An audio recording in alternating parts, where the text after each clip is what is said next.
Hermanos, si usted busque su palabra en la Biblia, vaya allí al capítulo 8 y vamos a estar viendo en esta mañana y continuamos con nuestra serie de enseñanzas, el Dios creador y el Dios redentor. Y en esta mañana vamos a estar viendo la escritura en el capítulo 8 y vamos a estar mirando ahí los versículos 16 al 19, así que acompáñame cuando usted lo tenga en ponerse en pie para que me acompañe a leer la palabra de Dios.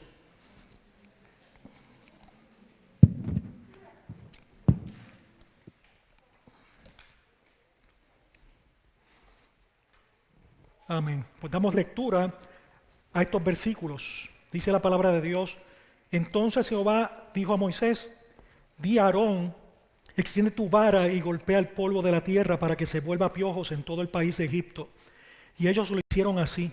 Y Aarón extendió su mano y con su vara y golpeó el polvo de la tierra, el cual se volvió piojos, así en los hombres como en las bestias.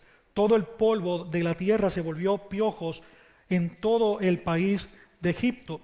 Versículo 18, y los hechiceros hicieron así también para sacar piojos con sus encantamientos, pero no pudieron. Y hubo piojos tanto en los hombres como en las bestias. Entonces los hechiceros dijeron a Faraón: dedo de Dios es este. Mas el corazón de Faraón se endureció y no los escuchó como Jehová lo había dicho. Vamos a orar. Padre, en esta hora te doy gracias, Dios, por tu infinita bondad y misericordia. Es un privilegio, Señor, el que tú nos das, el que tú nos concedes, que podamos venir hasta este recinto, hasta este lugar, que es el santuario donde nosotros te rendimos honor y culto, Señor, con nuestras vidas, poniéndonos en tus manos en esta hora a la exposición, Señor, de tu palabra, que podamos predicar fielmente y expositivamente tu palabra de forma tal que tú seas honrado y exaltado, que podamos no solo aprender algo nuevo, Señor, de la Escritura, sino que podamos a través de ella, Dios de gloria, conocerte a ti y entenderte más, porque esa es tu voluntad, oh Dios de gloria, y tú has dado a nuestras vidas y a tu iglesia, Señor, la única herramienta que es creíble, y es tu santa palabra, la Biblia, Dios. Y hoy nos humillamos para creer, Dios amado, que tú nos hablas, que tú has inspirado, que tu palabra es inerrante, que tu palabra es infalible y que tu palabra ha sido inspirada por ti mismo en estos hombres santos que escribieron la Escritura para hoy, Señor, darnos a conocer todo lo que tú quieres que sepamos de ti, Señor amado. Todo lo que tú quieres que sepamos en cuanto a la salvación. Todo lo que tú quieres que sepamos, Señor amado, en cuanto a la redención. Y queremos acercarnos a ti para mirar a Cristo en estas páginas. Queremos acercarnos ante ti para mirar, Señor, el Evangelio de Jesucristo en esta porción que vamos a estar exponiendo hoy, Dios amado. Yo clamo para que los ojos de nuestros entendimientos sean abiertos, para que nuestros oídos sean abiertos a tu palabra, para que aquellos que no son salvos hoy salgan de este lugar, Dios, con un corazón nuevo, que quien único lo puede dar eres tú, Dios eterno. Nos humillamos, Señor, sabiendo que solo soy un instrumento en tus manos, pero que la obra poderosa de transformar los hogares, la obra poderosa de transformar a los niños, de transformar a los jóvenes, de transformar a los ancianos, de transformar matrimonios, de transformar la vida del perdido, eres tú, Dios de gloria. Por eso oramos confiados en Cristo Jesús. Amén, amén. Pueden tomar asiento. Muchas gracias. Como les mencionaba, continuamos hoy con la serie de enseñanzas en la predicación expositiva de la santa y sagrada palabra de nuestro Dios, en donde continuamos viendo el éxodo, la liberación del pueblo de Dios, donde estamos viendo al Dios creador y al Dios redentor de nuestras almas, el único Dios verdadero que está mostrando toda su gloria, hermanos. Y hoy quisiera poner como título a esta enseñanza, quisiéramos ver en ella, en estos 4 versículos que estamos mirando, quisiéramos ver las consecuencias de ignorar las advertencias de Dios. Y vamos a ver, hermanos, en nuestra introducción que Dios venía advirtiendo al faraón y al pueblo de Egipto precisamente de las consecuencias que ellos tendrían si se negaban realmente a obedecer, en dejar salir al pueblo de Dios, al pueblo que estaba esclavizado bajo el pecado y el yugo de la esclavitud de los egipcios. Y Dios le dijo al faraón que los dejara ir en más ya de una ocasión, pero el faraón persistió en su terquedad y se retractó al final de esta primera plaga que nosotros vimos, hermanos. En la segunda plaga vemos que él prometió que los iba a dejar salir si Moisés oraba e intercedía por ellos para que quitaran las ranas de su ciudad, de su país y de su comarca. Pero él le falló a Moisés. Y no solo le falló a Moisés, él le mintió a Jehová. Dios es santo, Dios es justo, y a quien el faraón le mintió fue precisamente al Dios vivo y verdadero. Recordemos cuál era la idea que Dios quiere que nosotros tengamos. Dios quiere precisamente que ellos vean que nuestro Dios quiere darse a conocer como ese único Dios verdadero de los israelitas.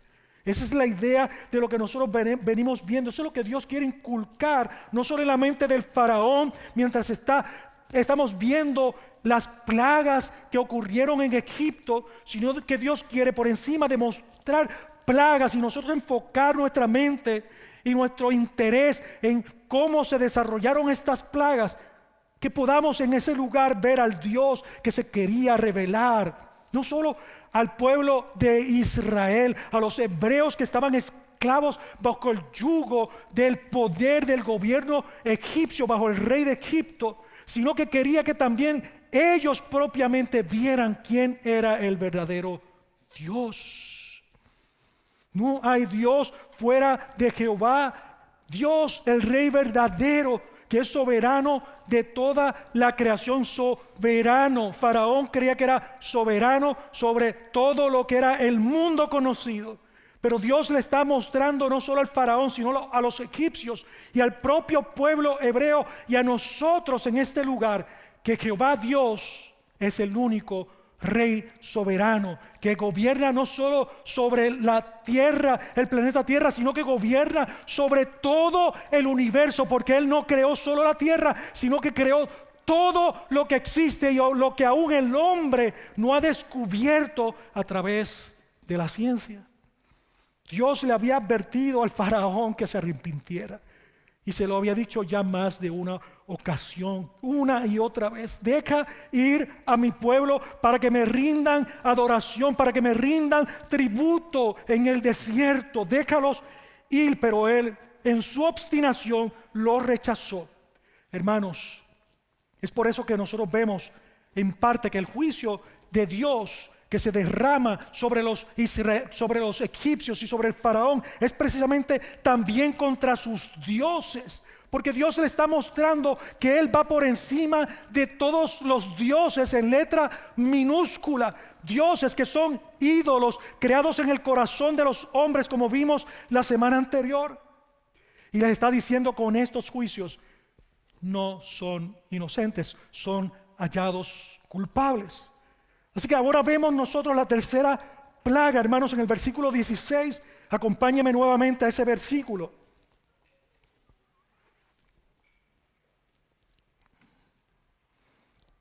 En el 2005, hermanos, en el 2005 nosotros vemos que ocurrió un desastre en una escuela en donde se infectó por piojos y tuvieron que cerrarla. En algunas ciudades nosotros podemos ver, si ponchas en Google y buscas, haces una búsqueda rápida, hermanos, como brotes de piojos en las escuelas en nuestra época contemporánea han ocasionado un caos en las comunidades, y un caos donde las escuelas han tenido que ser cerradas porque la propagación de estos insectos ha afectado la salud de muchos estudiantes. Y algunos me miran quizás jocosamente porque piensan que a algunos de ustedes le habrá ocurrido, ciertamente a algunas de ustedes o a ustedes le habrá ocurrido esto, de que hayan tenido piojos en esta tierra, viviendo en los países donde vivimos, incluyendo aquí en la nación americana, hermanos. No están exentos. La pregunta es cómo acabar con ellos. Es la pregunta que se hacen los científicos hasta el día de hoy. En un momento dado, incluso descubrí que habían mutado estos insectos de tal forma que habían sido más resistentes a aquellos productos que utilizan para exterminarlos o erradicarlos, hermanos.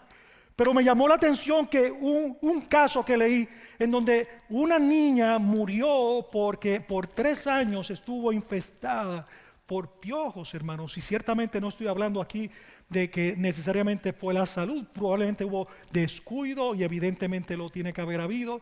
Pero el punto aquí es que estos pequeñitos bichos, como le dicen en algunos países, en Puerto Rico eso no se dice, pero hablamos de insectos pequeños que vienen y amenazan incluso la salud. Pero imagínense, de lo que estamos hablando aquí es de grandes proporciones, hermanos. No estamos hablando de un contagio que le ocurrió a una escuela. Todavía aquí no hemos visto una plaga que pueda considerarse precisamente como una epidemia, ni podemos decir que se haya considerado como una pandemia de insectos de ninguna clase alrededor del mundo, pero sí ha habido contagios. Lo que está ocurriendo aquí era una real y verdadera infección, una plaga que las proporciones en que dice la Escritura que fue, se puede equiparar a lo que hoy nosotros comprendemos que es una pandemia, hermanos. Acaparó todo el mundo conocido para los egipcios. Toda la tierra fue infestada. Ahora, hermanos, ya teniendo este preámbulo, nosotros debemos ver que hay consecuencias de ignorar las advertencias de Dios. En el versículo 16 dice: entonces Jehová dijo a Moisés: di a Aarón, extiende tu vara y golpea el polvo de la tierra para que se vuelva piojos por todo el país de Egipto. Y yo veo algunos rascándose, ¿verdad? Sí, porque cuando uno piensa en estos insectos, rápido le entra como una cosa: si tendré yo algo encima o no. Pero realmente yo no me quiero imaginar lo que ocurrió aquí, hermanos.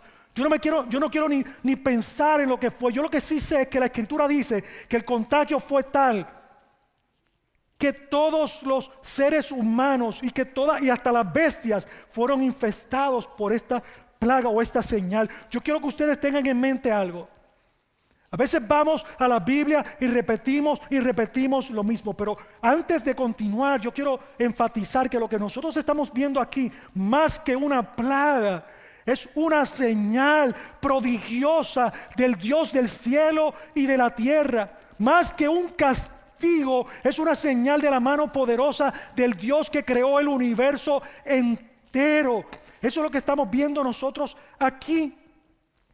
Y esa señal, esa tercera señal, esa plaga que acaba de ser mencionada hacia Moisés y Aarón, indicándole Dios que extienda su vara y golpee el polvo de la tierra para que se vuelva piojos por todo el país, es una consecuencia precisamente de que el faraón ignoró las advertencias que Dios le había dado. El duro corazón de Faraón desafió una vez más al Dios de los hebreos, y Dios iba a demostrar su gloria derrotando al Faraón y a sus ídolos también. Los dioses falsos que ellos habían levantado, en lo que Egipto confiaba con todo su corazón. Y este juicio llegó sin ninguna advertencia. Las dos manifestaciones sobrenaturales de Dios: la sangre en el río Nilo convertido en sangre, y las ranas que salieron propiamente de ese río, fueron anunciadas al faraón, hermanos. Pero esa tercera plaga vino sin ningún aviso, hermanos. Dios estaba confrontando precisamente la maldad del pueblo de Egipto. Dios, el único Dios verdadero. Y si ustedes se fijan, hermanos, este juicio Dios lo hizo porque Él quería precisamente mostrar su gloria. Dios no le pide permiso a nadie. Dios es soberano y hace lo que Él quiere. Dios no está cambiando, escuche, Dios no está cambiando de postura y cambiando sus escritos bíblicos inspirados por Él mismo de acuerdo a cómo nosotros respondemos. No, si una nación continúa pecando, un pueblo y el ser humano continúa pecando contra Dios, Dios no es sorprendido. Dios conoce el corazón del ser humano desde antes de que naciera. La Biblia dice que antes de que usted, que es cristiano y que es salvo por la gracia de nuestro Señor Jesucristo, antes de que usted naciera, Dios le vio a usted y a mí en el vientre de su madre. Pero la Biblia dice más aún que eso. La Biblia dice que de antes de la fundación del mundo, Él escogió a los que iban a ser salvos. Ese es el Dios que le servimos. Así que Él conoce tu levantar. Él conoce cuando tú te acuestas. Él conoce tu vida desde aquí hasta el final de tus días. Él la conoce. Dios no está ajeno.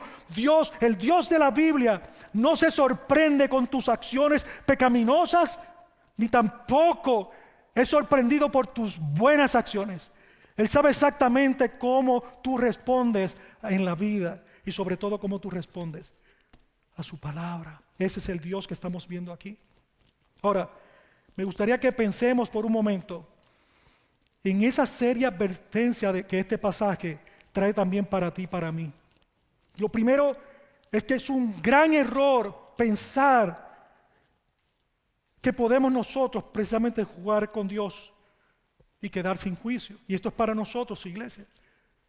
Es un error de nosotros pensar que podemos estar jugando a la religión. Hoy sí, mañana no. Hoy vengo a la iglesia, mañana no vengo. Soy cristiano hoy, pero mañana no lo soy. En el trabajo no soy cristiano, pero cuando llego a la iglesia soy cristiano. Y cuando salgo de aquí, me monto en el carro, dejé de ser cristiano o cristiana. No, Dios no juega. Dios no juega con el pecado. Dios no pasa ni tolera el pecado. Mira, amada iglesia, Dios es muy paciente con nosotros en lo que ocurre. Dios es paciente. Más de lo que nosotros realmente podemos merecer. Más de lo que nosotros podemos entender. Más de lo que nosotros podemos realmente pensar de Dios.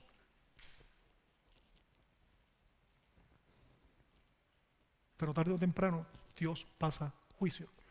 Dios va a pasar juicio sobre la vida de cada uno de nosotros por nuestras malas acciones. Dios juzgó las acciones malas de su pueblo y nos dejó el retrato en todas las páginas del Antiguo Testamento. ¿Cómo nosotros como iglesia vamos a continuar viviendo una vida apática a lo que son sus mandamientos, hermanos? Cuando el propio Apocalipsis, cuando tú buscas en sus páginas la dirección a quien se le está dirigiendo esas 7 iglesias, no es a los impíos, no es estoy a la puerta y estoy llamando, arrepiéntete para que vengas a Cristo. No, le está hablando a las 7 iglesias. ¿Las está enviando al infierno? No. No las está enviando al infierno. Vamos a ser juzgados por nuestras obras, hermanos, no para salvación.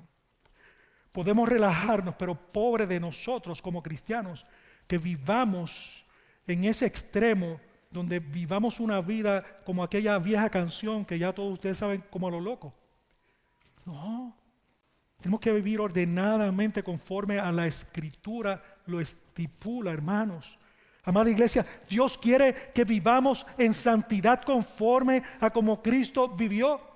Él no es nuestro gran modelo, Él es nuestro gran maestro, Él lo es todo, Él es nuestro gran maestro, Él es nuestro gran todo. Él nos mostró el camino que teníamos que seguir para que andáramos en Él. Pero Él es Dios soberano encarnado, tomando forma de hombre, cohabitó con nosotros, totalmente Dios, totalmente hombre. Y se humilló a sí mismo, no consideró el ser igual a Dios como algo a lo cual aferrarse, sino que se humilló y tomó forma de hombre como usted y yo, hermana y hermano. Él nos trazó precisamente el modelo en el que nosotros teníamos que caminar, amada iglesia del Señor. Y la Biblia dice precisamente que todo lo que tú siembres, eso vas a cosechar, y lo vas a cosechar aquí en esta tierra. No estoy hablando de lo que es el tiempo final de tu vida, es lo que tú vives hoy hasta que venga Cristo, hermano y hermana. Gálatas 6, capítulo 7.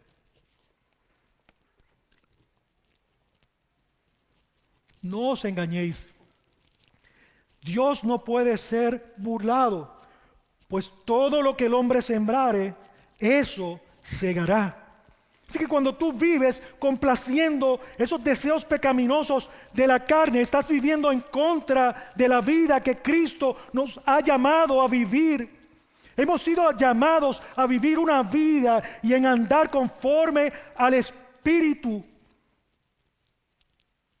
Amor, gozo, paz, paciencia, benignidad, bondad, fe, mansedumbre, dominio propio. Esa es la característica que permea en alguien que no está viviendo conforme a la carne, sino que está viviendo conforme a como la Escritura ha estipulado que deben vivir sus hijos. Gálatas 5:16 dice: digo pues, andad en el Espíritu y no satisfagáis los deseos de la carne. Dios nos amonesta de que vivamos conforme al Espíritu, que vivamos mortificando el pecado en nuestras vidas. Y yo hago así, pero se refiere a toda tu vida, se refiere cuando tú desvías tu corazón a las cosas que a Dios no le agradan. Y a veces, amados hermanos, nos olvidamos del carácter santo de Dios. Por eso debemos recordar que en Cristo nosotros tenemos una nueva identidad. Somos una nueva criatura, como dice 1 Corintios capítulo 5 y versículo 17, que si alguno está en Cristo, nueva criatura es. Las cosas viejas pasaron, he aquí todas, no algunas, todas son hechas nuevas. Así que nuestro compromiso es dejar ir de una vez y por todas aquellas conductas y escuche bien, y personas que nos llevan a pecar contra Dios, conductas y personas que nos arrastran al pecado. Aquellas prácticas y amistades que teníamos antes de venir y haber sido alcanzados por el Evangelio de Cristo, que en lugar de santificarlos a ellos con nuestra excusa, no, yo ando con él o yo ando con ella porque voy a ver si los convierto a Cristo. Igual que los jóvenes que están en ese proceso de ver seriamente lo que es concretar una relación de noviazgo. La relación de noviazgo no es una relación como este mundo la ve. La relación de noviazgo este mundo la ve como: déjame probar con este, déjame probar con aquella. Y las pruebas se han convertido, hermanos, en objeto de laboratorio, en donde pasan por 20 manos. Eso no es lo que Dios destinó. Esto no lo entendió nadie, ¿verdad? Dios no nos llamó a estar siendo probados, jóvenes y los solteros que están aquí. Dios nos llamó a tener una vida separada para Él. Y el día que tú vayas a hacer un compromiso con una persona, la dirección que debe y que tiene que tener bíblicamente es el matrimonio. No a probar, déjame ver si me va bien, y destruyen las ordenanzas de Dios para el matrimonio, que la Escritura dice que es para un hombre y una mujer específicamente, no para un hombre y un hombre o personas del mismo sexo. La Biblia hará claramente que Dios creó al hombre y a la mujer para que ambos se unieran y formaran un hogar y procrearan hijos de ellos mismos. Pero déjame ver, es que es tan buena, ella es tan buena.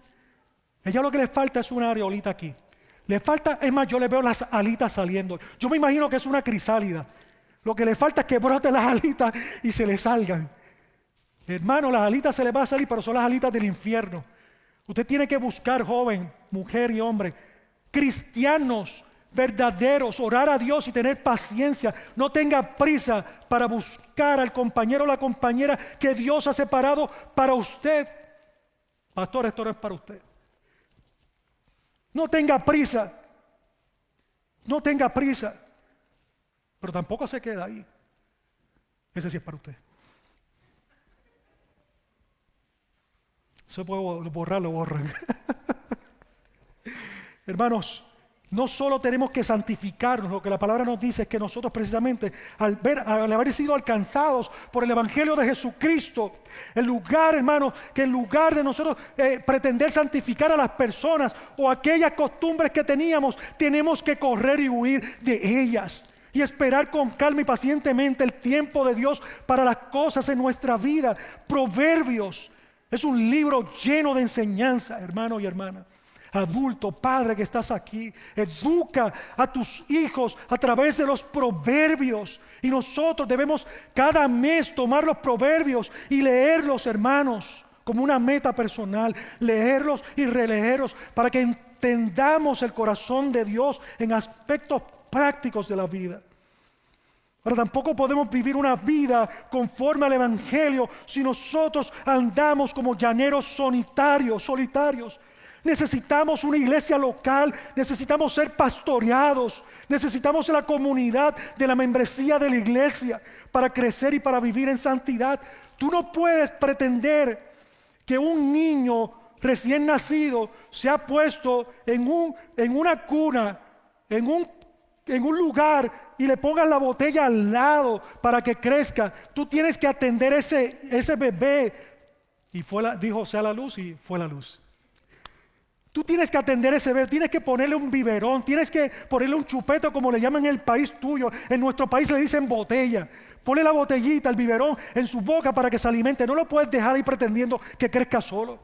No, tienes que alimentarlo. Y una vida conectada a la savia, o un árbol conectado, usando una figura, un árbol conectado a la savia, esas ramas conectadas a la savia del tronco de un árbol van a permanecer, y el fruto de esas ramas va a ser productivo. ¿Cómo tú puedes cortar una rama y ponerla aparte y dejarla en la tierra sin ponerle agua y sin arreglar el terreno? ¿Cómo tú pretendes poner una semilla y no ponerle agua y cuidarla y venir a ella cada vez que tienes la oportunidad o la responsabilidad de cuidarla? La iglesia es el lugar del cuidado y del crecimiento para aquellos cristianos verdaderos que quieren continuar creciendo. Pero no solo eso, es el deseo de ser miembros de la iglesia, el compromiso genuino de querer ser miembros de la iglesia con el fin de ser cuidados en todos los aspectos. Hermanos, qué poco le gusta a la gente ser amonestados. No quieren que se metan en sus vidas porque son personales, pero cuando tú vienes al evangelio, tu vida no es personal. Antes no era personal cuando estabas en las manos del infierno, cuando estabas siendo esclavo de Satanás.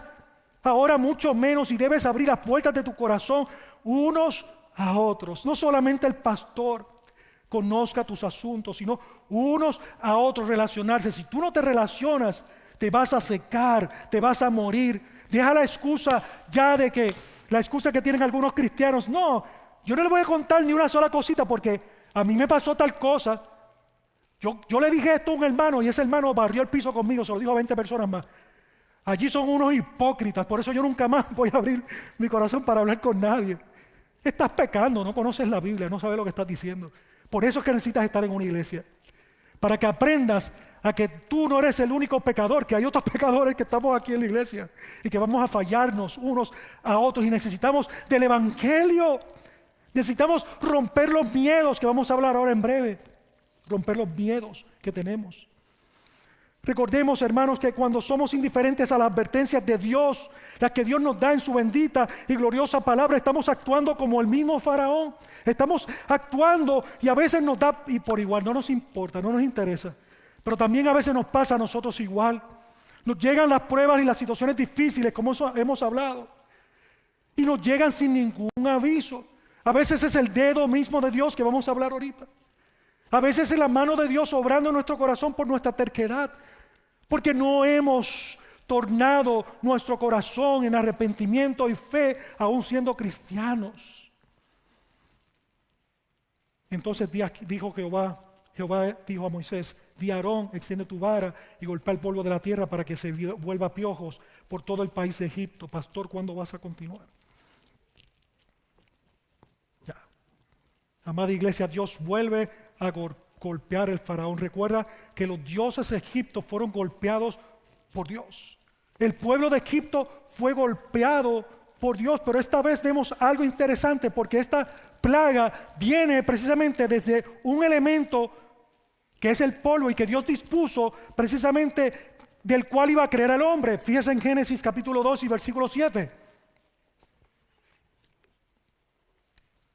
Dice: entonces Jehová Dios formó al hombre del polvo de la tierra y sopló en su nariz aliento de vida, y fue el hombre un ser viviente. Hermanos, Dios creó del polvo de la tierra, el Dios creador le dio vida al hombre para la gloria de su alabanza, pero Él mismo, de ese mismo polvo de donde también sacó el hombre, tiene el poder y la prerrogativa, hermanos, de crear los piojos para traer castigo a los malvados egipcios y al faraón y sus dioses. El Dios creador que le dio a la gente precisamente el poder para que dominara y reinara sobre la creación, aquí estaba haciendo algo contrario a lo que Él había creado, porque Él es dueño de la creación y Dios hace como Él quiere. Él está sentando las bases, no solo para los egipcios, sino para nosotros. que entendamos que ese es Dios, el Dios de la Biblia.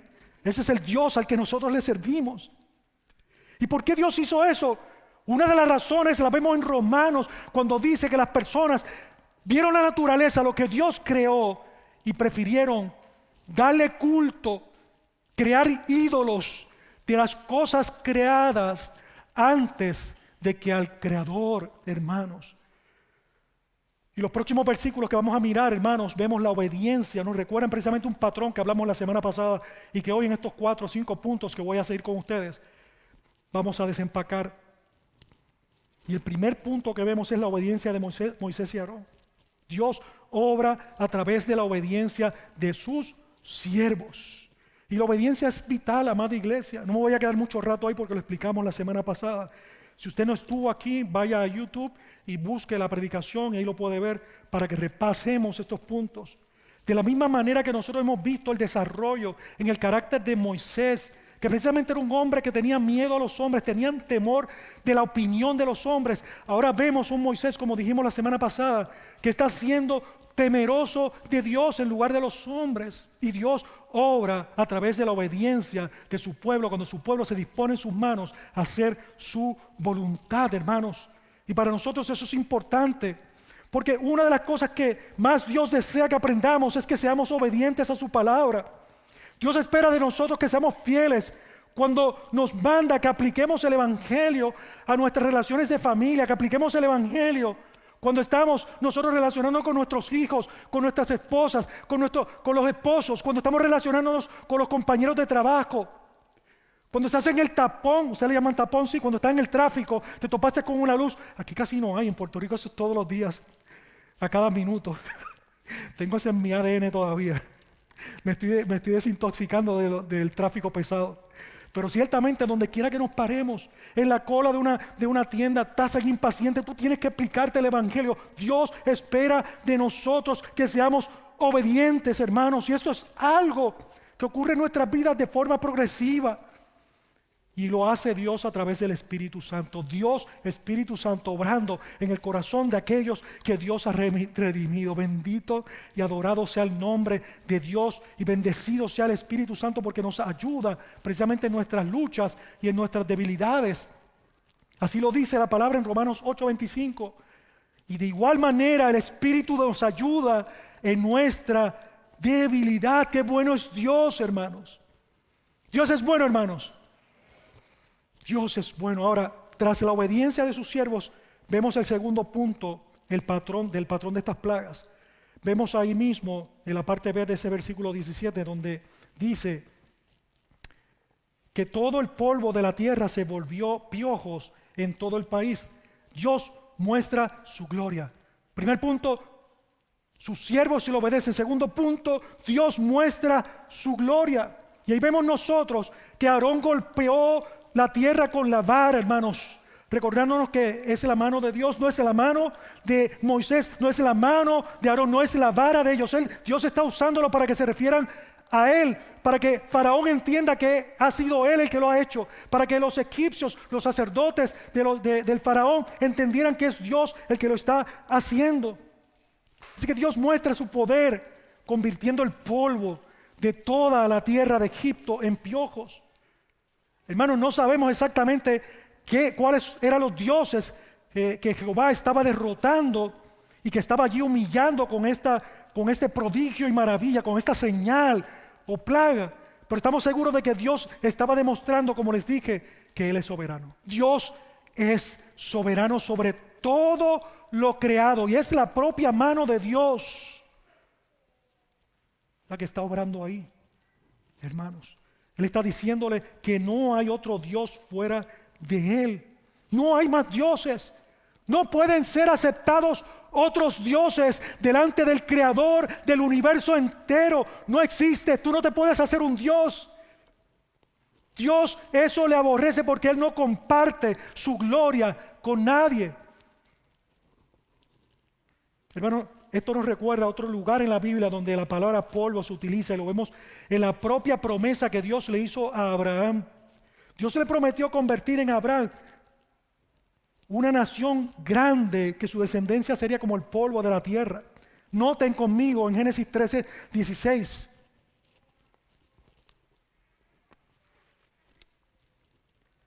Y dice, y haré tu descendencia como el polvo de la tierra, que si alguno puede contar el polvo de la tierra, también tu descendencia será contada. Y naturalmente que no lo dijo en un sentido literal Dios cuando le dice si alguno podía contar el polvo de la tierra, hermanos. De la misma manera que Dios está, tampoco aquí se puede contar el polvo de la tierra, ni la descendencia de Abraham podría ser contada, porque hoy su descendencia es tan grande que nosotros, el pueblo evangélico, el pueblo redimido con la sangre de Jesucristo, es considerado que Abraham es su padre, el padre de la fe, como dicen Hebreos, hermanos. Lo que significa precisamente, hermanos, es que esto mismo ocurrió con esta señal milagrosa de Dios, con la plaga de los piojos. Dios llenó a todo Egipto con estos insectos, con estos piojos, de tal manera que no se podían contar, eran innumerables. Con eso Dios golpeó al pueblo de Egipto. Dios quería que supiéramos nosotros, al igual que ellos sintieron y experimentaron allí, que era una plaga, que era una señal irresistible. De hecho, quiero aclarar que algunas versiones de la Biblia dicen que eran mosquitos, y lo que ocurre es que en el original esa palabra es una difícil de traducir.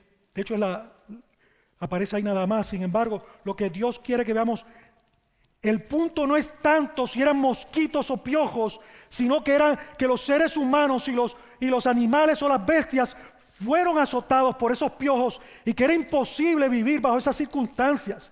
Era imposible vivir bajo esas condiciones. De hecho, algunos historiadores dicen que para algunas épocas podían ocurrir o acontecieron muertes por infección de piojos en algunas personas. Y nosotros ahorita, cuando comencé la introducción, en mi paréntesis les hablé de que en el 2005 específicamente hubo un caso, no voy a decir la ciudad de Centroamérica donde fue, donde una niña murió luego de encontrar que por 3 años había estado infectada por piojos. Así que, amada iglesia, lo que ocurrió aquí fue un verdadero milagro. Estos no eran desastres naturales como algunos científicos han querido venir a explicar los sucesos del Éxodo, hermanos, sino que fue un acto directo de la intervención divina en el que Dios alteró su propia creación para mostrar su gloria y poder, porque el poder de Dios va más allá, hermanos, va mucho más allá de las leyes de la naturaleza que Él mismo creó. Y hay algunas personas que dicen, la madre naturaleza hizo esto, la madre naturaleza hizo esto. Mire, hermano, ni siquiera cae una gotita de lluvia a esta tierra, sino es que Dios lo controla. El Dios nuestro, como lo vamos a ver más adelante, controla todo, no hay nada al garete. Y eso es algo que nosotros nos sirve como iglesia de consuelo, de ánimo, para que podamos descansar no en un Dios que es sorprendido por los eventos y las conductas de los seres humanos, sino que es un Dios que ha decidido escribir todo lo que ha de ocurrir en la vida del ser humano aquí en su palabra. No tenemos que tener un profeta, no tenemos que tener una revelación nueva. Dios lo ha revelado todo aquí para que nosotros andemos en santidad y vivamos conforme a lo que Él ha dicho, conozcamos al Dios verdadero. Mire, hermano, ni la ciencia moderna puede predecir con precisión los eventos naturales que van a ocurrir. Ustedes van a ciudades que la meteorología puede ser bastante precisa en alertar sobre lluvias que van a acercarse a una zona incluso pequeñita, porque tienen sus mecanismos para hacerlo. Pero pobre de nosotros en Utah, que la mayoría de las veces que vemos el pronóstico no lo aciertan. ¿Va a caer nieve? No cae nieve. Lo que hace falta es que pongamos cámara en nuestras casas y le enviemos un texto. Mira, aquí está lloviendo. Y ellos ponen, va a llover allí en la parte donde vive la hermana y el hermano tal. Pero hermanos, la mayoría de las plagas fueron diseñadas para derrotar a esos dioses. Y Dios no necesitó, ni ellos necesitaron un pronóstico. Dios los envió sin previo aviso. Dios lo envió en esta ocasión desapercibido. Y así ocurren con 2 plagas más de estas 9 que vamos a ver. 2 ocasiones más Dios no da ningún aviso. Y vamos a explicarlos luego, porque vamos a agrupar varias plagas en las predicaciones siguientes. Nosotros vemos que la mayoría de estas plagas fueron, y digo la mayoría, porque hay cosas que nosotros no vamos a entender en la mente de Dios. Dios ha querido revelarnos lo que Él quiere y está aquí. No es para que volvamos a seguir buscando fuentes externas para interpretar lo que Dios nos ha dado. La Biblia se interpreta por la propia Biblia. Y esa es nuestra fe como iglesia bautista reformada. Así que convertir las aguas del río Nilo en sangre, y que desde el mismo río de muerte viniera la infección con las ranas. Dios estaba derrotando a esos dioses paganos. Los ídolos creados por ellos no tuvieron poder para impedir que esas señales fueran reversadas. No lo pudieron hacer. Ellos solo pudieron imitar esas dos señales que vimos en las semanas anteriores. Pero ahora Dios está aquí reclamando su autoridad sobre el suelo de la tierra de Egipto y sobre el Dios de la tierra, al convertir el polvo en piojos. Dios estaba demostrando su poder y su control sobre todas las criaturas que los egipcios adoraban. El Salmo 105:31 dice: habló y vinieron enjambres de moscas y piojos en todos sus términos. Hermanos, los egipcios creían que el faraón tenía poder y la responsabilidad de controlar todo el universo. Ellos pensaban que él tenía el poder de controlarlo todo. Pero ¿sabes qué? El creador que hizo todo de la nada, Dios nuestro Señor, para que el hombre tuviera dominio sobre ello, esta vez hizo que esos insectos tuvieran dominio sobre los hombres, tuvieran dominio sobre aquellos a quien Dios dio autoridad de que en el Edén tuviese realmente el dominio, que cuidara, que administrara lo de Dios. Esta vez se tornó al revés. Dios estaba mostrando que Él es el Dios de la creación, de todo, de todo. Dios estaba invirtiendo el orden de la creación, porque solo el Dios de Israel tiene el poder para crear, para mantener el universo funcionando conforme a su perfecta voluntad. No estaba en las manos de un hombre, no estaba en las manos de un hombre, estaba en las manos, y ha estado y estará siempre en las manos del Dios del universo. Y lo que vemos aquí es que Dios los atacó desde el propio fundamento de fe que ellos tenían. Entonces, nosotros como iglesia debemos preguntarnos lo mismo. Nosotros como personas, usted que está aquí debe preguntarse lo mismo. Escuche, pregúntese, ¿cuál es su fundamento? ¿En qué su fe y su vida está hoy fundamentada? ¿Sabes qué? La respuesta a esa pregunta, que es retórica, una pregunta que no es para que alguien me levante la mano y la conteste, es como le decimos retórica, es que la respuesta tú la das sin tener que hablar mucho. Tú y yo damos respuesta sobre esta pregunta porque es nuestra caminar, es nuestra respuesta a las situaciones de la vida la que habla fuerte y claro dónde está nuestro fundamento. Pero la Biblia enseña que la persona y la obra de Jesucristo es el único fundamento en el que debemos confiar nosotros. Mire conmigo Colosenses capítulo 1.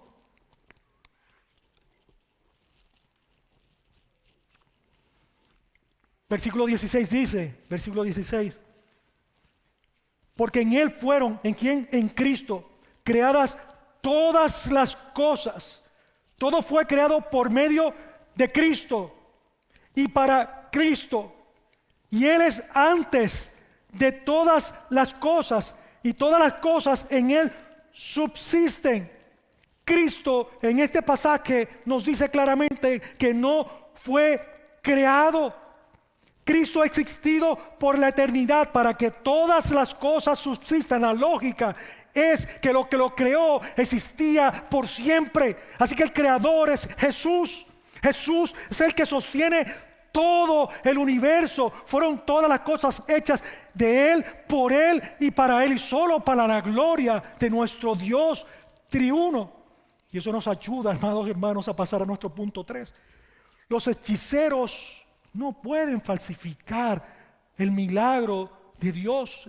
Versículo 18 dice: y los hechiceros hicieron así también para sacar piojos con sus encantamientos, pero no pudieron. Y hubo piojos tanto en los hombres como en las bestias. Así como hemos visto hasta ahora, y dije anteriormente, los hechiceros pudieron duplicar de forma diabólica las dos plagas anteriores, en completa oposición a Dios, en rebeldía contra la obra que Dios había hecho allí. Ellos actuaron como emisarios de Satanás. Y todo lo que no es de Dios está al servicio del diablo.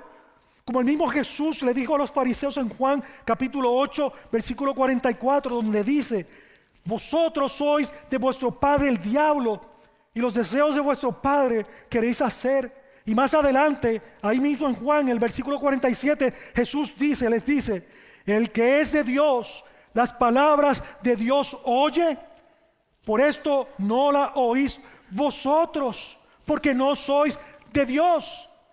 No hay un punto intermedio en la interpretación de lo que la vida de estos hombres, hechiceros o magos, o los representantes del faraón, los sacerdotes de los ídolos y de los dioses del faraón tenían. No había una posición media. O estabas con el faraón y los demonios que él representaban, que estaban en contra total de Dios, o estabas con Dios obrando y creyéndole al único Dios verdadero. Igual ocurre para nosotros. No podemos estar en un punto medio pensando que estamos bien con Dios y con el diablo. O usted está con Dios, está en Cristo, en la verdad única del Evangelio, del único Dios viviente que vino a esta tierra para morir por pecadores que fueron elegidos desde antes de la fundación del mundo, sin que hubieses hecho nada. Dios no vio algo bueno en ti, ni algo malo en ti para escogerte. Él te escogió desde antes de la fundación del mundo para que vinieras a esta salvación tan grande. No hay un punto medio. ¿Estás con Dios o estás con el diablo? ¿Tienes salvación o estás perdido y perdida por la eternidad? ¿O tienes salvación eterna o vas para el infierno? No hay un punto medio. No lo hay. La Biblia no dice que vas a ser sacado de allí, del infierno, porque alguien haga un rezo. La Biblia dice que mientras tenemos vida, tenemos que elegir y responder al llamamiento del Evangelio de gracia que hoy se está predicando. Hoy es el día de salvación, no es mañana. Hoy es el día de salvación, joven, niño, adulto que estás aquí. No es mañana. Es el día que Dios ponga un corazón nuevo en ti. Y tú no puedes resistir el arrepentirte de tus pecados y confesar que Cristo es tu Señor. Pero los magos de Faraón no pudieron imitar esta plaga con sus hechicerías y artes ocultas, sino que estaban cubiertos también de piojos. Y esto fue una vergüenza para ellos. Dice la historia que estos sacerdotes hacían un ritual para asearse. Ellos hacían un ritual que hasta se afeitaban todos sus vellos. Y ellos estaban que estar pulcros delante de sus llamados ídolos o dioses para poder hacer culto y homenaje a ellos. Así que esto fue una afrenta, esto fue una humillación para estos sacerdotes. Y Dios quería precisamente que ellos vieran que Él está por encima de sus dioses, que sus cultos eran infructuosos delante del poder y de la mano del Dios poderoso, que dijo: voy a golpearlos, voy a golpearlos. ¿Qué nos dice a nosotros esto como iglesia, hermanos? Que el poder de Satanás, escucha, el poder de Satanás es limitado. Satanás es una criatura. Satanás no es un contrincante de Dios como si fuera una deidad. No, Satanás es una criatura que está regido y controlado por Dios. Y quiero que vean, hermanos, y observen algo más. La razón por la cual los brujos o estos hechiceros, según dice la Reina Valera, no habían podido convertir el polvo en piojos. Míralo ahí conmigo otra vez, en el versículo 19 mejor. Entonces los hechiceros dijeron al faraón: dedo de Dios es este. Pero continúa, fíjese la Biblia, lo voy a leer ahorita porque el punto final es el endurecimiento del faraón. Así que tomamos esta primera parte del versículo 19. Y amada iglesia, nosotros debemos tener algo en cuenta. Al Dios que nosotros le servimos es más poderoso que el diablo. Por eso cuando estés en medio de la lucha espiritual, cuando tú estés desanimado, cuando tú no tengas deseos de venir a la iglesia, cuando tú no tengas deseos de leer la palabra, cuando a ti te dé lo mismo estar bien en tus relaciones con los demás o que estén dañadas, cuando a ti te dé igual el vivir una vida de santidad, hermanos, recordemos que Satanás está destruido.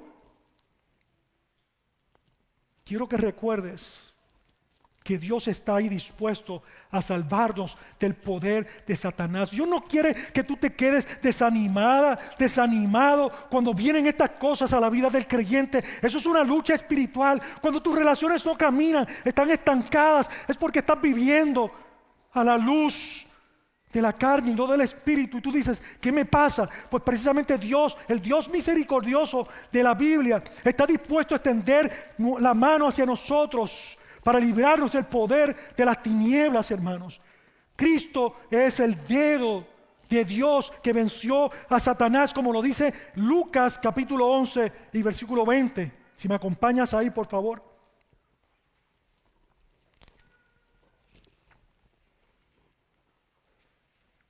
Lucas capítulo 11, versículo 20, dice la palabra, Jesús hablando, mas si por el dedo de Dios hecho yo, Jesús, fuera los demonios, ciertamente el reino de Dios ha llegado a vosotros. Cuando el hombre fuerte armado guarda su palacio, en paz está lo que posee, pero cuando viene otro más fuerte que él y le vence, le quita todas sus armas en que confiaba y reparte el botín. El que no es conmigo, dice el 23, el que no es conmigo, contra mí es, y el que conmigo no recoge, desparrama. Y no voy a entrar en el exégesis del pasaje, márquelo y estúdielo posteriormente, porque lo que ocurrió aquí es algo importante para nosotros. Jesús apuntó al éxodo al decir que el milagro que él realizó al expulsar un demonio de ese hombre que se relata en esa porción bíblica fue el dedo de Dios. Jesús, que es Dios, se atribuyó las cualidades que solo le corresponden a Dios. Él dijo que fue por el dedo de Dios el milagro que ellos vieron allí y que Él es el hombre fuerte. Y dice, si tú estás conmigo, una casa dividida no puede prevalecer. ¿Cómo Satanás va a echar fuera a Satanás? Eso es un engaño, eso es una mentira. Dios solamente puede expulsar la maldad del corazón del hombre a través del evangelio de Jesucristo. Y Cristo es ese dedo glorioso de Dios. Jesús nos enseñó que debemos precisamente pedir al Padre por su cuidado y confiar que Cristo venció en la cruz del Calvario. Mire conmigo Mateo capítulo 6, versículo 13. Y dice, y no nos dejes caer en tentación. Otra versión dice, mas líbranos del maligno. ¿Por qué? Porque tuyo es el reino, el poder y la gloria por todos los siglos. Jesús en esa oración modelo, que no es para repetirla, por cierto, no es para hacer un rezo de ella, es para confiar en la estructura que nos está dando aquí, diciéndonos a nosotros que nosotros debemos confiar en Él, pero que no podemos estar ajenos a los ataques de Satanás contra la vida del creyente, hermanos. No podemos precisamente bajar la guardia. Tenemos una batalla espiritual, hermanos. Pero el Señor nos dice en su palabra, como dice en Efesios capítulo 6, 11, y vestíos de toda la armadura de Dios para que podáis estar firmes contra las acechanzas del diablo. Nos dice que tenemos que estar firmes, que tenemos que estar velando, hermanos. La iglesia no puede estar dormida en las pinoplas esperando que las cosas se solucionen así porque sí. Dios nos manda a que seamos proactivos. No podemos pelear nuestras batallas espirituales enfrentándolas con mecanismos carnales, sino que tenemos que depender de los medios de gracia que Dios le ha dado a la iglesia, los medios de gracia, como asistir a la iglesia, como ser miembro de una congregación, pertenecer a ella, ser cuidado, amonestado, corregido, amado, atendido, hermanos y hermanas. La palabra de Dios nos dice que medios de gracia son la oración.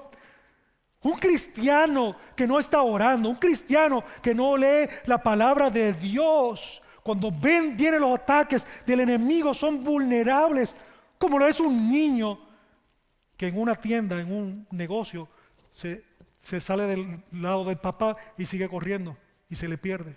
Así está en peligro. Nosotros somos como niños Lo único que los niños muerden y patean. Las ovejas no pueden defenderse, hermanos. Las ovejas, que es con lo que nos compara el Señor, necesitan estar bajo el cuidado de pastores que velen por sus almas, que van a rendir cuentas a Dios un día, y de hermanos unos a otros, cuidándose, amándose, orando unos por otros, llamándose, viendo cómo está uno, cómo está el otro, no para chismear. No, para ver cómo está el corazón de tu hermano. ¿Qué está pasando con él? Cuando usted no ve a alguien aquí hoy en la iglesia, particularmente un miembro en un domingo, que debería ser por nosotros de mucha estima, no solo de estima, un mandato del Señor de que nos congreguemos. Usted no le toca solo al pastor, usted mándale un texto, llámele, pregúntele qué pasó, por qué no estás aquí, qué pasó que no estaba en la comunión de los santos, qué ocurrió contigo el día del Señor, el día más importante de nuestras vidas cada semana. El día que nosotros nos encontramos como comunidad para reforzarnos y predicarnos el evangelio unos a otros. Este no es el día para encontrarme con el hermanito. Aquí me encontré con mi hermano. Ay, qué bueno que te vi. El virus, la pandemia del COVID-19 nos ha dado un golpe Dios en la cara a nosotros, diciéndonos: yo soy el centro del culto de adoración. El domingo no es el compartir, el domingo no es el convivir, el domingo es que todos, cuando cantamos la lírica de canciones que Dios nos ha dado la gracia y la bendición de escuchar, la lírica, que son canciones centradas en el evangelio, nos estamos predicando unos a otros. Aquí no venimos a exaltar al hombre. Aquí podemos apagar la música, ¿verdad, hermano Fabián? Podemos apagar la música y cantar a capela, y no lo vamos a hacer, tranquilo. Vamos a cantar a capela. ¿A quién? A nuestro Dios, porque ese es el entendimiento del grupo de adoración, y ese es el entendimiento de nosotros como creyentes. Estamos aquí para la gloria y la exaltación del nombre de Cristo. Él es nuestro Dios. Hermano, ¿cuántas veces hablamos de ayuno? El ayuno, la oración, la palabra. En los tiempos del siglo pasado, que algunos de ustedes nacieron en este siglo XXI. A ver, ¿sí? Muchos de ustedes nacieron en el siglo XXI. Otros están diciendo: yo no nací. Otros son del siglo pasado. Somos. Hermanos, en esa época, hace mucho tiempo atrás, la Biblia, el ayuno y la oración era el eslogan de muchas iglesias que no eran cristianas bíblicas, eran iglesias torcidas, que no tenían el evangelio claro, y hacían más fiel los votos de buscar a Dios en esas disciplinas espirituales, asistiendo a la iglesia 6 días por semana. ¿Sí? 6 días por semana. Y si los dejaban 7 y leían la escritura, hermanos, mira, eso era como nosotros no tenemos idea. Y ayunaban, flaquitas y flaquitos. Ok, el que ayunas o no significa que estás, que el que estés delgado o delgado no significa que estás ayunando y que eres bien espiritual, por si acaso. Y el que estemos más rellenitos no significa que no estamos ayunando. Vamos a aclararlo para que no se dañe nadie. Pero hermanos, es la importancia, la belleza de tener esa comunión unos con otros y de saber que Dios nos ha dado herramientas, nos ha dado armas para que nosotros podamos vencer. Y usted puede hacer conmigo la misma pregunta: ¿cuándo fue la última vez que yo ayuné y por qué lo hice? Lo hice bíblicamente. Me metí con la iglesia, que desde el año pasado estamos los pastores diciendo: vamos a leer la escritura completa este año, unámonos. Vamos a leerla. ¿Te metiste a leerla este año completa? ¿Sigues todos los días ahí leyendo 4 o 5 capítulos más el tiempo de estudio? ¿Estás orando con tu familia en tu tiempo de devoción familiar? ¿Te estás metiendo con tus hijos, con tu esposa, con tu esposo a leer la escritura y a orar juntos unos por otros? ¿O has tomado un cristianismo cuichihuachi y después te quejas cuando viene sobre tu vida los problemas y las circunstancias y quieres salir corriendo y no venir más a la iglesia porque le echa la culpa hasta a Dios? Hermanos, ellos confesaron, los egipcios, que lo que había ocurrido era por el dedo de Dios. Da la impresión de que esos hechiceros se convirtieron al Dios de los hebreos, a ese Dios verdadero. Ellos aceptaron lo que estaba ocurriendo. Escucha bien esto. Y que lo que estaba ocurriendo venía de un poder sobrenatural superior a ellos. Ellos también reconocieron que vino de parte del Dios de los hebreos, que tiene el poder precisamente para impedir que ellos duplicaran esa plaga. Dios, el Dios verdadero. Pero ustedes recuerdan bien, esa es la misma actitud que tuvo el faraón. Lo vimos la semana pasada con la plaga anterior. Ya el faraón nos muestra en la escritura que había aprendido algo acerca del Dios verdadero, pero no lo conocía verdaderamente. Lo mismo está sucediendo aquí con los magos. Ellos empezaron a entender que sus deidades, que sus ídolos no eran suficientes y que había alguien mayor que ellos. Sintieron que estaban en la presencia de una deidad más poderosa que sus dioses, pero no lo reconocían como su Dios. El problema, hermanos, y por lo que podemos interpretar esto, es porque la palabra que ellos usan cuando la frase, el dedo de Dios, ese término que utilizaron para referirse a Dios, es Elohim. Y Elohim, aunque los hebreos lo consideran como el nombre que se le dio a Dios, al Dios verdadero, también esa expresión en el hebreo se utilizaba en aquella época para referirse a deidades en general. Ellos no lo llamaron por el nombre con el que lo reconoció el faraón, que dijo Jehová. Él se refirió a Yahvé, el nombre que estaba escrito, con el que Dios se dio a conocer cuando él preguntó precisamente quién es ese Dios, quién es tu Dios. El Dios que se reveló a los hebreos y el Dios que se reveló a ellos. Así que el término Elohim era uno que precisamente nos hace entender a nosotros que ellos supieron que era Dios, reconocieron que era Dios, pero no tuvieron una relación personal con Dios. No conocieron ni conocían a Dios personalmente. Y en la Biblia me trae el recuerdo de algunos personajes, dos personajes que no habían conocido a Dios. Sin embargo, vaya conmigo a 1 Samuel capítulo 2 y versículo 12.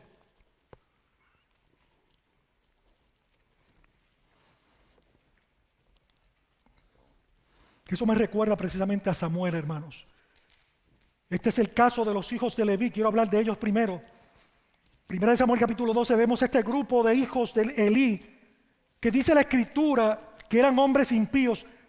Primer libro de Samuel capítulo 2 versículo 12 dice: los hijos de Elí eran hombres impíos y no tenían conocimiento de Dios, de Jehová. Y estos eran unos sacerdotes malísimos. Y Dios trajo eventualmente juicio sobre ellos. Y también vemos al profeta Samuel. Vaya conmigo al capítulo 3, un poquito más adelante, versículo 7. Samuel llevaba ya 12 años de haber sido entregado por su madre como un voto en honor a que Dios le concedió a Ana que tuviese ahí un hijo. Y mira lo que dice aquí: y Samuel no había conocido aún a Jehová, ni la palabra de Jehová le había sido revelada. Y así, desafortunadamente, hermanos, hay algunos en las iglesias que hasta sirven en un ministerio, escuche bien esto, pero no tienen una relación personal con Cristo, el Cristo que murió en la cruz del Calvario un día hace más de 2000 años atrás. Tenemos personas en las iglesias que no son salvas, pero cantan como cristianos, hablan como cristianos, pero no viven como cristianos. Se están chocando todo el tiempo con la pura realidad, hermanos, de que no han nacido de nuevo, de que no conocen al Dios de la Biblia. Igualmente hay mucha gente que cree en Dios, pero no quieren salvación. La salvación que solo Cristo puede ofrecerles. Hermanos, y esto es triste porque muchos años atrás, en el siglo pasado también, se levantó este movimiento decisionista en que las iglesias con este movimiento, no voy a decir nombres, yo no quiero exaltar nombres de hombres que torcieron el evangelio, pero usted búsquelo en Google y lo va a encontrar. El movimiento decisionista que consistía en creer que el hombre tiene poder y autoridad sobre la salvación que es de Dios y decidir cuándo ser salvos. Al punto de que los ministros desde un púlpito hoy día todavía hacen creer a personas que son nuevas criaturas, que es una obra única de Dios, diciéndoles: pasa aquí al frente, levanta tu mano, pon una música triste, baja las luces, como la apagó alguien ahí ahorita. No fue un corte eléctrico. Las luces las bajan, ponen el piano y los instrumentos y hacen un ambiente melancólico para tocar la fibra del corazón y manipularles. Y luego le dicen cosas para que vengan y decidan por Cristo. Y luego le dicen, pasa al frente y repite conmigo esta oración y ya eres salvo. Llénate esta tarjetita y vamos a seguir contigo. Ese es el decisionismo. ¿Cómo pudimos pensar en algo depravado de decir que la salvación está en las manos de una oración? Repite una oración, es decir, aquí está la varita mágica. Repite conmigo esta oración, ¡pum! Y eres salvo. Estamos ofendiendo al Dios del cielo. O vente, vamos a un bautismo y ya tú perteneces a este club, al club de los salvos. Estamos ofendiendo al Dios que es dueño de la salvación de los hombres y que te eligió a ti por pura gracia desde antes de la fundación del mundo. ¿Cómo el hombre finito y pecaminoso puede decirle a otro cuándo va a ser salvo y cuándo no? Por eso es que gente en algunas iglesias, yo no digo que aquí, en algunas iglesias, que viven desconcertados porque no son salvos. No son salvos, no han sido regenerados. La regeneración es una obra de Dios, no lo hace el hombre, es Dios el que lo hace. Y el día que Dios te dé un corazón nuevo, tú no vas a poder resistir humillarte a los pies del Señor en arrepentimiento sincero y pedirle a Él que te perdones por tus horrendos pecados de toda tu vida y rogarle que te haga su hijo. Y reconozcas en Cristo tu único y suficiente Salvador. Dios llama a gente a arrepentirse de sus pecados y confiar en Jesús como su Señor y Salvador. Por eso tenemos que decir que todo aquel que se haya acercado por medio de Cristo, reconociendo el señorío de Jesús, también puede admirar la obra de Cristo en la cruz y decir, este es el dedo de Dios. Dios hizo justicia. Dios condenó en Cristo Jesús, cargó en Cristo Jesús los pecados de todo su pueblo. No dije de todo el mundo, porque ese es otro error, pensar de que Cristo murió por todo el mundo y que todo el mundo ha de ser salvo. Eso es una falsa, eso es una mentira, es una falsa doctrina. Dios, de todos los pecadores, Él en su voluntad soberana ha escogido a los pecadores que Él quiere que sean salvos. ¿Eres tú? ¿Soy yo? Lo que yo sé es que la Escritura en el versículo 19 y la segunda parte me dice que no fue Faraón. Hasta ahí, hasta ahora, no fue Faraón. No, mira lo que dice. Mas el corazón de Faraón, versículo 19, se endureció y no los escuchó como Jehová lo había dicho. Bueno, la Biblia dice que el corazón de Faraón se endureció como él lo había dicho. No quiso escuchar. Una vez más el Faraón endurece su corazón. Fíjese que dice, él endureció. Otras veces yo le expliqué que dice, Dios endureció su corazón. ¿Por qué? Les explico de nuevo. Porque tanto las acciones de Faraón en endurecerse como las acciones de Dios en endurecerlo son gobernadas por el mismo y único Dios. No quería Faraón precisamente, aun cuando sus propios sacerdotes, sus propios hechiceros le dicen, esto no fue obra de alguien de nuestros dioses, sino el dedo de Dios. El dedo de Dios que se negó entonces él a darle gloria. No quería aceptar la grandeza y la superioridad de Dios sobre él y sobre todos sus dioses. Ese es el corazón endurecido de los hombres y las mujeres y los jóvenes que escuchan una y otra vez el Evangelio y endurecen su corazón. Ese es el cristiano que una y otra vez escucha el Evangelio, sin embargo decide vivir una vida pecaminosa en lugar de amar a Dios. Hermano, una nueva criatura, un creyente nacido de nuevo, es uno que verdaderamente puede pecar como usted y como yo, pero no se deleita en el pecado, ni vive en el pecado, rechaza el pecado cada vez que en él cae. Un no cristiano, uno que se llama cristiano, ha pensado que es cristiano, se deleita en la mentira, se goza en la falsedad, se goza en todos los males de la carne, se goza en ellos, se deleita en ver la discordia, la enemistad, los pleitos, las contiendas, la rivalidad, el odio, la venganza. Todo eso procede de Satanás. Y Jesús dijo que los que no están con Dios están con el diablo. Y esas son características de aquella o aquel que no está con Dios, mintiéndole a sus padres, ofendiéndose sin pedir perdón unos a otros, no teniéndose no teniendo tolerancia en el matrimonio unos con otros. No, hermanos, esos son muestras que nos hablan de que vivimos en un mundo caído, pero cuando usted se deleita en ello, es dudosamente que nosotros estemos verdaderamente regenerados. Ya para concluir, amada iglesia, recordemos que hay consecuencias al ignorar las advertencias que Dios le dio a Faraón allí. Antes de que ocurrieran las consecuencias que ellos vieron. Proverbios. Vaya conmigo a Proverbios. Y terminamos con estos dos pasajes que les voy a leer. Proverbios capítulo 2, versículo 1 al 6. Hijo mío, si recibes mis palabras y atesoras mis mandamientos dentro de ti, da oído a la sabiduría, inclina tu corazón al entendimiento, porque si clamas a la inteligencia, alza tu voz por entendimiento. Si la buscas como a la plata y la procuras como a tesoros escondidos, el 5, entonces entenderás el temor del Señor y escucha, y descubrirás el conocimiento de Dios. ¿Por qué? Porque el Señor da sabiduría, de su boca viene el conocimiento y la inteligencia.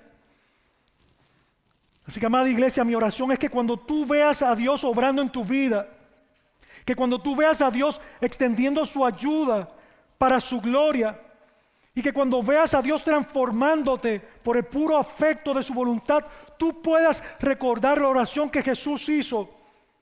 Juan capítulo 17 y versículo 17. Jesús dijo, santifícalos en tu verdad. Hermanos, tu palabra es verdad.